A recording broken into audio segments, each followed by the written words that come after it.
primarily is a male-dominated industry. How have you maneuvered your way through to fight this and actually lead in it? Whether we talk about yoga, whether we talk about classical dance, whether we talk about cooking, though these are considered as, females do it, but still all of them are male-dominated today. So I believe each and every woman who has achieved something in life, she had to go through a lot of struggle. And we cannot deny this fact. Generally, people think that, oh, you belong to such a lineage, being a daughter of Swami Bharat Bhushanji. Your journey had been very, very easy.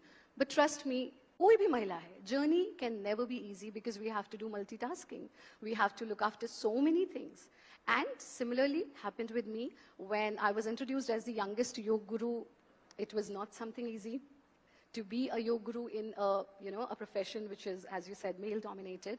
So I did my own struggle, and today I am working so much in field of yoga. But yes, there were so many struggles. I think every woman has to face that.